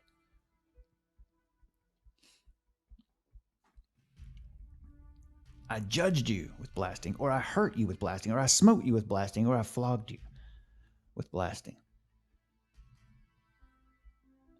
Edu. Edu is first up with judged and rain. Carissa agrees, so it's probably that one.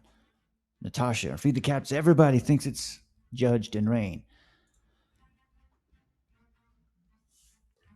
Look at that, my friends. Look at that. We're all wrong.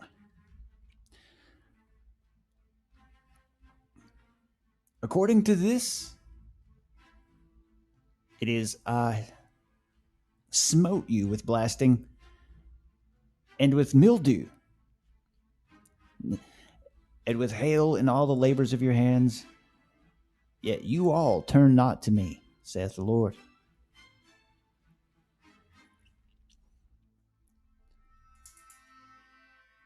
That comes from Haggai, chapter 2, verse 17. Anybody want to check that and make sure that this game is right? Just to double check.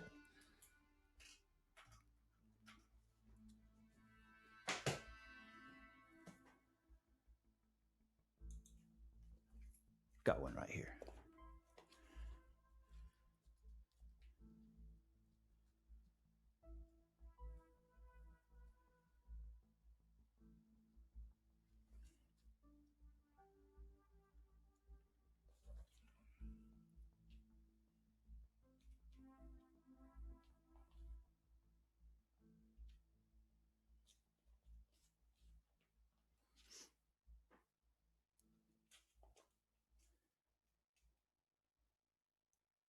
Yeah, that was a hard one. Haggai, chapter 2, verse 17. I think this game is using the King James. Haggai, chapter 2, verse 17 says, I smote you with blasting and with mildew and with hail in all the labors of your hands. Yet you all turn not to me, saith the Lord.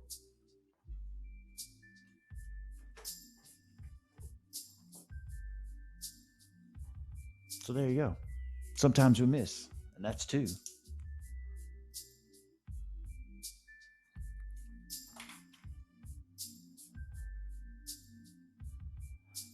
Okay.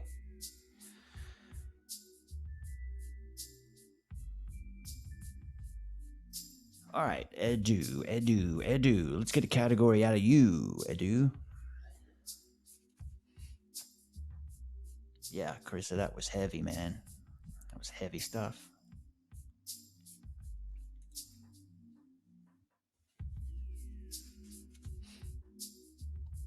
Groovy.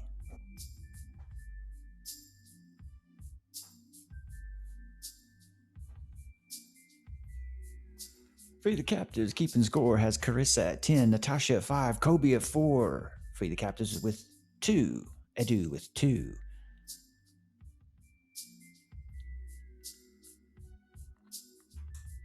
As far as people who answered first and got it correct. Edu says fill in the blanks. We're going to finish out the fill in the blanks category for 1,000.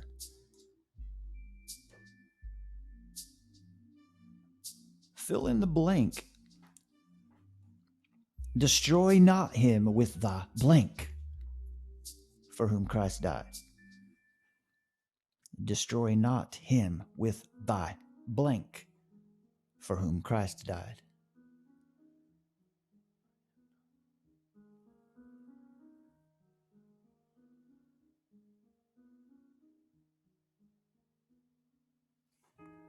Tongue, meat, anger, or hatred. Destroy him not with the meat. Meat, Carissa. Blasting away with meat. Edu with tongue. Kobe with anger. Anybody want to say hatred? We can hit the whole board. So Carissa says meat. Destroy him not with meat. And it is correct. From Romans chapter 14, verse 15. Destroy not him with thy meat, for whom Christ died. You can see that in Romans chapter 14, verse 15. The Supreme King is in the chat now. Supreme King, give us a category. You can pick Old Testament 2, 1 Samuel through Malachi, or you can pick general geography, or you can pick geography of the Old Testament. The Supreme King, you can pick. The category is yours.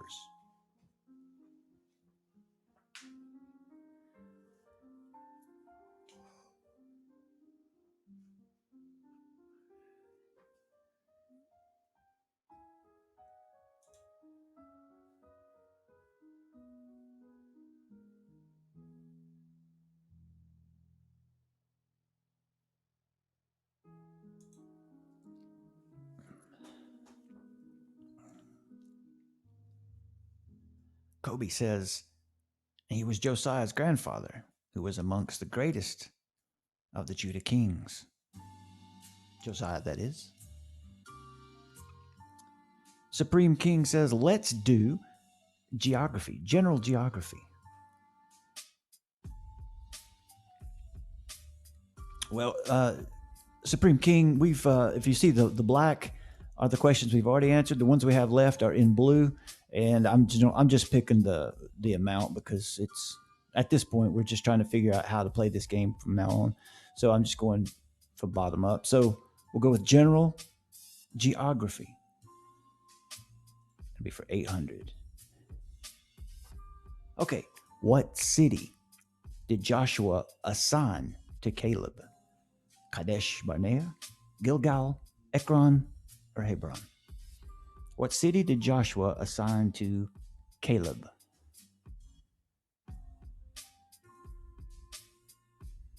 Where you at, Carissa? Where you at?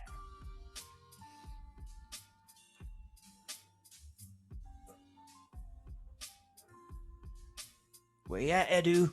Where you at, Kobe?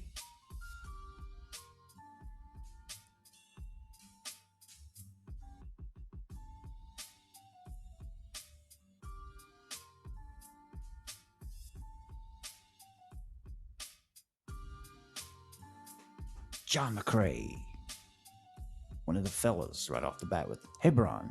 Kobe with Hebron. Edu with Hebron. Everyone goes with Hebron.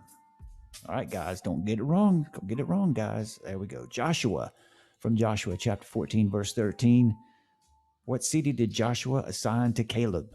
Hebron. All right. Or Hebron, if you're from the deep south, which is where I am.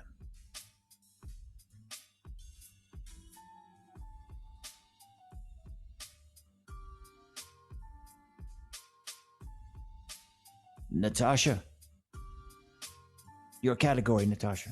Let's hear it. Old Testament 2, Samuel through Malachi. General geography or geography of the Old Testament. That's right, John McCrae. One time for the fellows. Good job. Yes. Yes.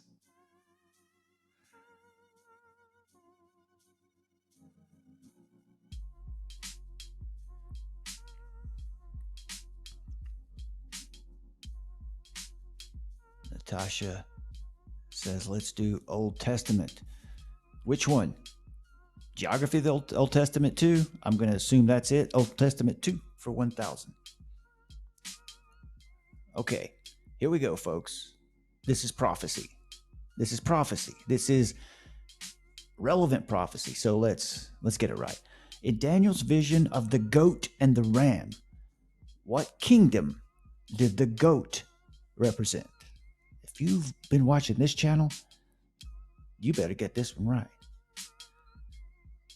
In Daniel's vision of the goat and the ram, what kingdom did the goat represent? Media, Persia, Greece, or Babylon?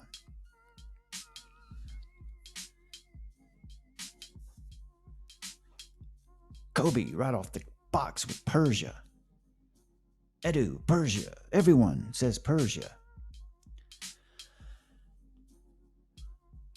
Boom. You missed it, fellas. You blew it. You just blew it. You blew it. You had a chance and you blew it. The goat and the ram represent Greece. More specifically Macedonia, but it's the goat. The goat and the ram are referring to Alexander the Great. So it's Greece, and that is from Daniel 8, verse 21.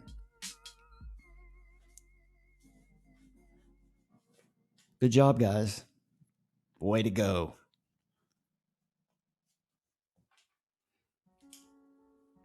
So at this point, the ladies have missed one, and gentlemen have missed two.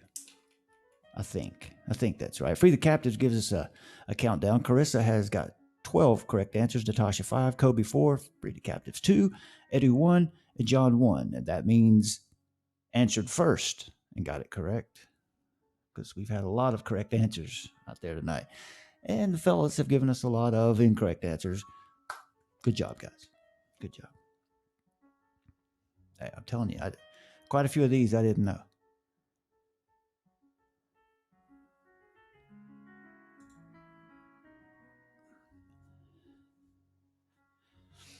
John McCrae says atheists would probably miss that. Most probably would, but someone I think would definitely get it right. Someone like Hemant Mehta. That guy knows the Bible better than most Christians I know, but for some reason, his heart's too hard. He just can't get over himself enough. But okay. Geosky. Give us one of the last two categories, general geography or Old Testament geography. Geosky, the topic is yours.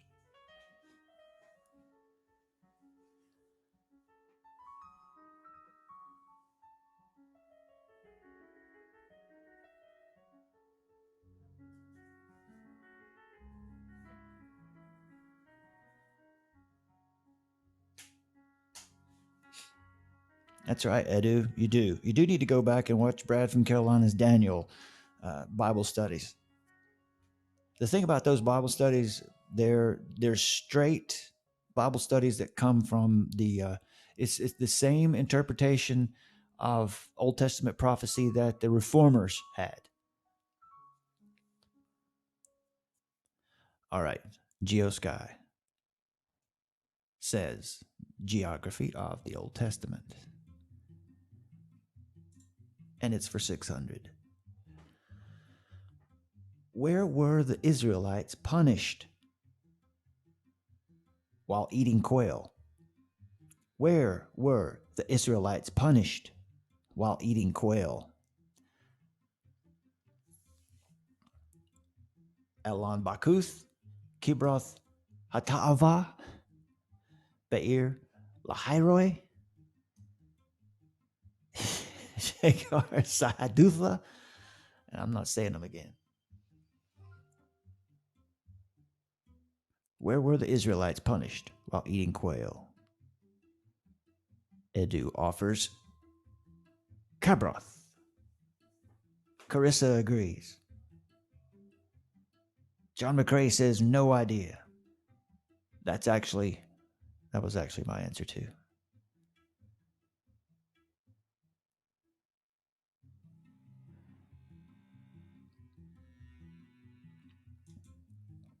Who was first? Oh, Edu. Yeah, Edu was first with Kibroth and Havara. So that's what we will pick.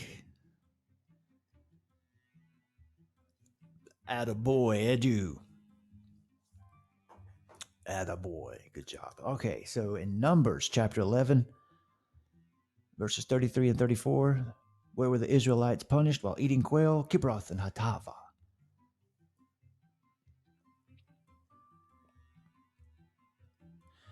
That's, it does sound a little bit like Klingon. It does.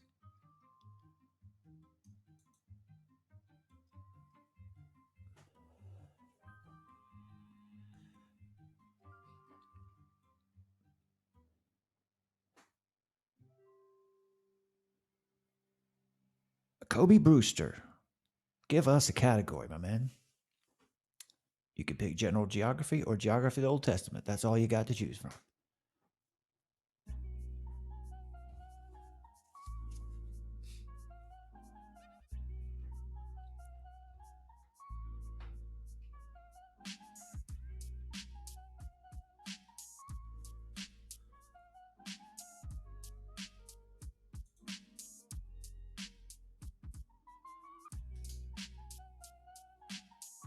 Are you guessing? Edu is guessing? Yes, Kobe. Geography of the Old Testament.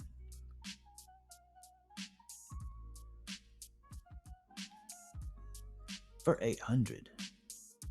All right, Kobe, you picked the category. That means you got to get the answer right. Which of the following was not a city of refuge? Which of the following was not a city of refuge? Shechem, Gaza, Kadesh, Golan. Free the Captive says Roddenberry. That's wrong.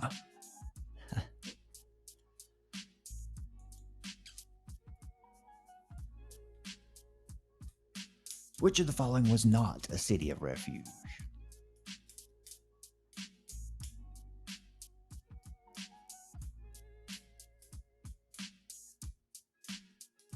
Kobe Brewster with Gaza. Supreme King says Gaza. Free the Captive says Gaza. Carissa says Shechem.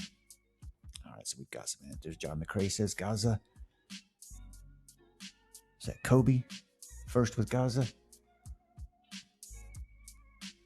Kobe Brewster is correct once again from Joshua 20. Which of the following was not a city of refuge? It was Gaza. So cities that were cities of refuge, Shechem, Kadesh, and Golan, but not Gaza. Good job, guys. Well represented, well played. A dang Philistine town.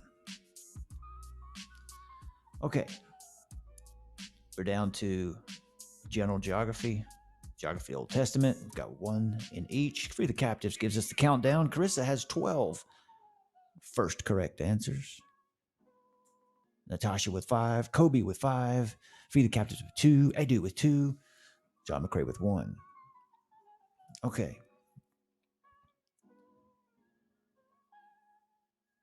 Where are we going here? Who's left? Supreme King, you give us a category. One of the two, general geography or Old Testament geography.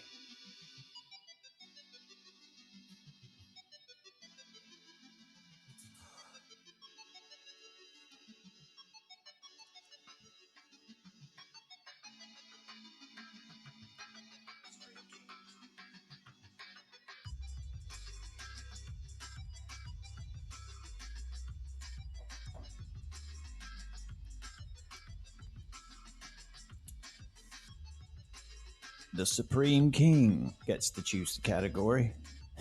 The Supreme King.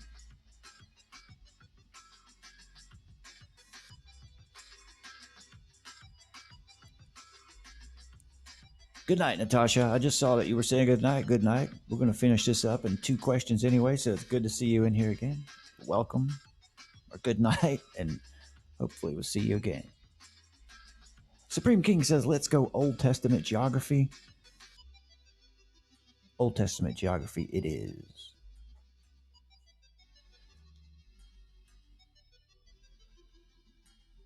Tabor is located where? Tabor is located where? In the plain, by the sea, among the mountains, in the desert.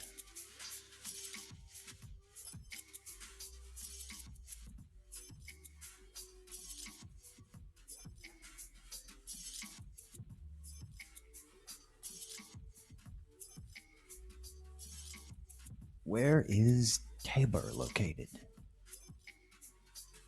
Kobe says, oh dang, that is wrong. That is a wrong answer. Free the Captive says in the plain. Edu says among the mountains. John McCrae says in the desert. And there's Carissa saying by the sea. All right, so free the captives. Who gave us the first answer? Free the captives. Right off the box with in the plane. So that's the one we're going with. Kobe agrees with in the plane. Supreme King. All right, so in the plane. All right, all the guys are saying in the plane.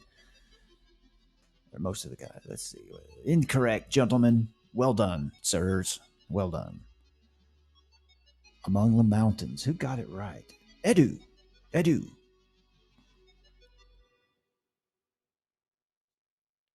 Who else said 3? Anyone else said 3 there? Edu's the only one. Edu is Bible scholar of the moment. But we still got the answer wrong. Gentlemen, the ladies are killing us. Gentlemen have missed 3 questions. The ladies have missed 1. So there's no way we can even tie it up now, guys. Okay, 1 question left. And the tally looks like this. Free the Captives has given us the scoreboard. Carissa with 12 correct first answers. Natasha with 5. Kobe 4. Free the Captives 2. Edu 3. John with 1. That means that the girls have 17. And the guys have 10. They've kicked their butts tonight, fellas. All right. Final question comes from geography. General geography. Where did the Spirit of Jesus prevent Paul from going?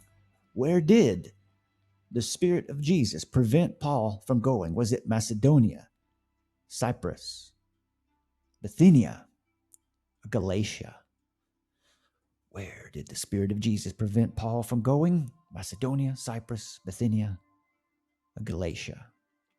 I think for myself, what this is helpful for is pronunciations. Edu's right. This is good practice for pronunciations. Carissa, right out the box with Macedonia. Free the Captives with Bithynia. I just hope I'm getting the pronunciations right. Edu says Bithynia. 2 gentlemen are saying Bithynia. 3 gentlemen say Bithynia, but we're going with Carissa with Macedonia. Supreme King says Bithynia. John McCrae, okay. Carissa says Macedonia. Is she correct? She is wrong. She is wrong. She's bold. She's always first. She's bold, but she's missed 2 tonight, guys. She's missed 2 tonight. So the correct answer is Bithynia. Where did the Spirit of Jesus prevent Paul from going? It was Bithynia. You can check that in Acts 16, verse 7. That's right, Carissa. You got it wrong, but it really doesn't matter because you blew everyone away tonight, which is fantastic. The ladies have control tonight. Okay, my friends, I'll tell you what. If you think this was a good idea, and if you maybe have any suggestions for how we can do this in the future. Wait a minute. Let me get back over there. Let's look at our score. Let's make sure we look at our score.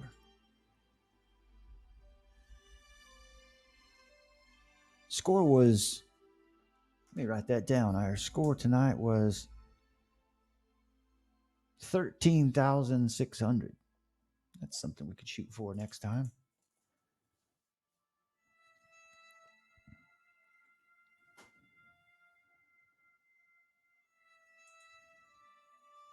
All right. Well, there you go.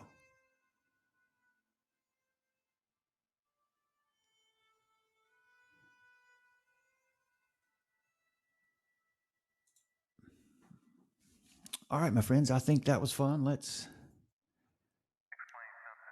meet up and do this again. We'll call it Bible Jeopardy, Bible Trivia. I don't know. We'll call it something. We'll get better at it. We'll figure out ways to streamline the game a little bit.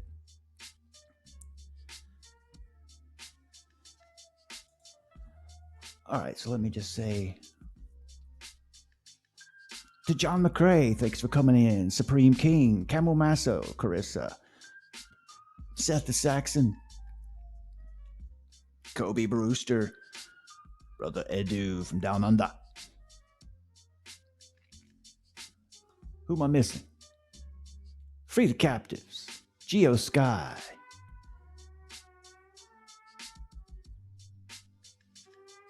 Kobe Brewster says, this is fun. We should do it again. Indeed, sir. I think we should do it again. Should do this at least a couple times a week. It's good for the brain. It's also good to get our heads out of that worldly business for a little while.